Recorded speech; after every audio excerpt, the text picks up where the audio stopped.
Welcome to Stuff Your Dentist Knows. I was going to call it Shit Your Dentist Knows, but I said to myself, no bad language, Brett. You're a dentist, not a rapper.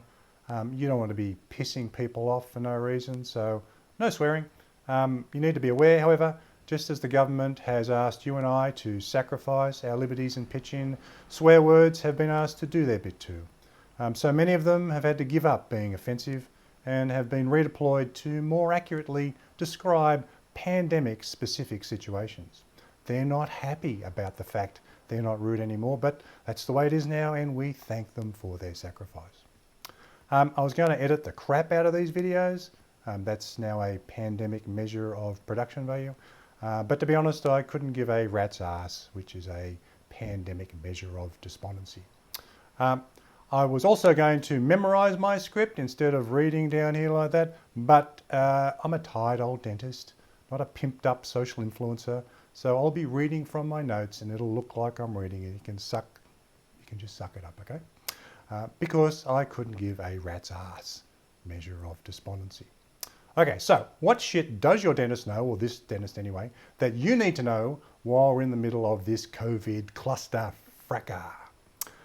All dentists in the world for the last 30 years have assumed you and every other patient has AIDS and hepatitis B and hepatitis C at the same time.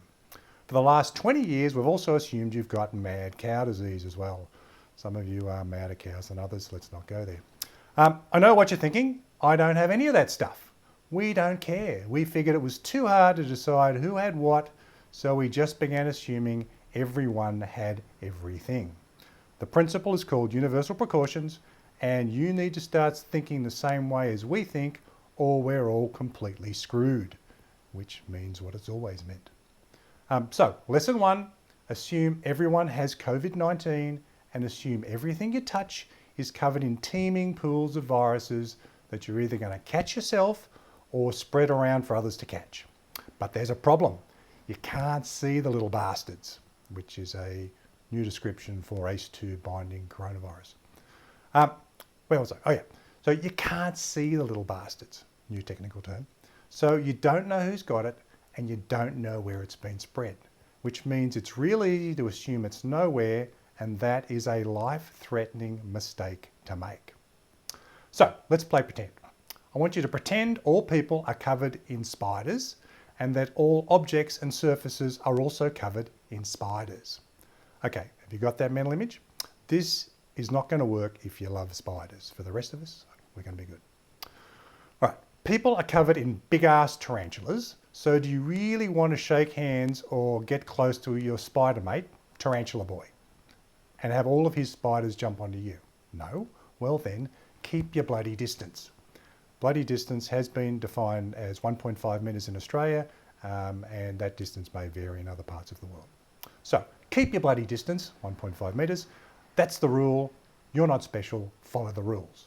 That was lesson 2. Lesson 3, assume all surfaces are covered in really tiny spiders you can't see, but they can grow in time to become big-ass tarantulas, like the ones covering your spider mate. Have you got that image? Right.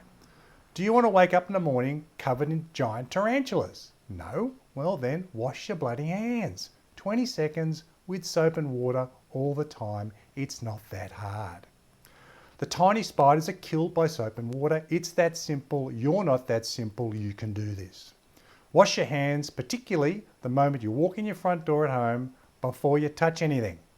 There are other things about walking in the front door that we need to talk about, apart from washing your hands, but my media consultants assure me teenage people lose focus around the 3-minute mark, so these messages need to be as brief as possible. I'm glad I got through that without any bad language, based on the new pandemic classifications. The only words that are rude at the moment are bum, bugger, drat and golly. So if you stub your toe and have to go all potty mouth, that's all you've got to choose from, obviously. This is a rapidly changing situation, and bum, bugger, drat and golly may be called in to serve their countries at short notice. More videos to follow. You have a spider-free day.